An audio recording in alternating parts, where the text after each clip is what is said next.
9 randonneurs expérimentés, une montagne isolée en Russie et une nuit où tout bascule. Quand on les retrouve, certains sont à moitié nus, d'autres ont des blessures inexplicables. Et leur tente a été ouverte, mais de l'intérieur.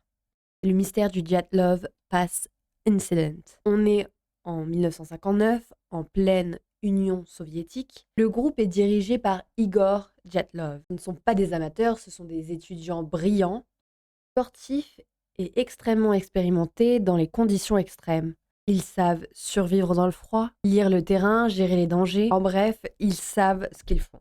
Pour remettre dans le contexte, à l'époque, il n'y a pas de GPS, il n'y a pas de secours rapide et il n'y a pas de téléphone. Donc, si quelque chose se passe, vous êtes tout seul et livré à vous-même. Ils partent donc dans une zone extrêmement isolée de l'Oural.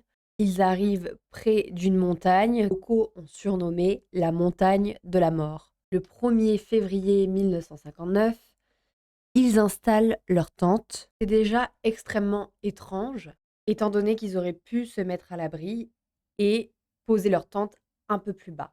Mais ce n'est pas ce qu'ils ont fait. Ils choisissent donc de rester exposés. Ils mangent, ils écrivent, ils boivent. Rien n'indique un danger immédiat. Alors ce qui se passe cette nuit, on ne le saura jamais. Mais les indices racontent une histoire. Quelque chose les réveille, quelque chose les terrifie.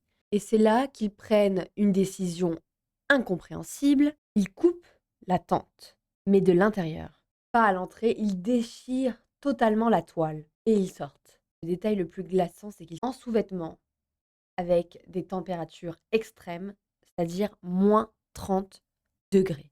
Sans équipement, c'est donc une décision suicidaire. Alors ce qui est étrange, c'est qu'ils sont sortis à toute hâte, mais les empreintes, elles, montrent dans la neige que les empreintes étaient calmes. Il n'y a pas de panique visible. Les enquêteurs retrouvent les premiers corps près d'un arbre. Ces 2 corps qui sont nus avec des brûlures visibles. Ils ont essayé de faire un feu mais n'ont pas survécu.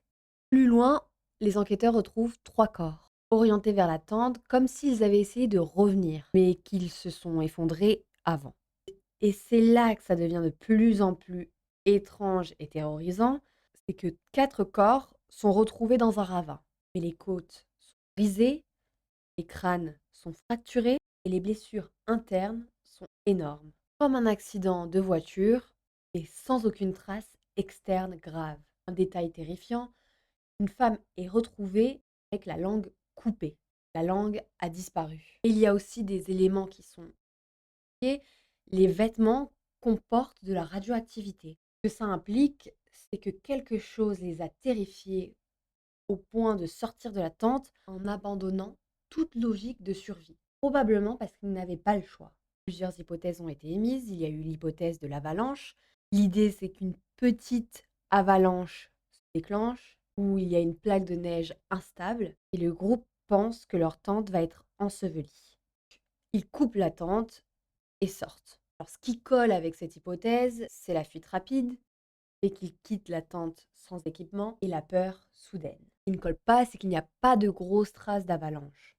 Il y a une hypothèse qui colle plus que les précédentes, ce seraient les tests militaires soviétiques. C'est la théorie la plus populaire.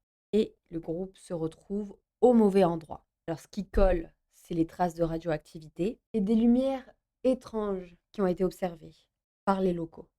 Plusieurs témoignages parlent de ces lumières. On ne comprendra jamais vraiment pourquoi ils ont décidé de sortir de la tente à moitié nus et qu'est-ce qu'ils ont fui.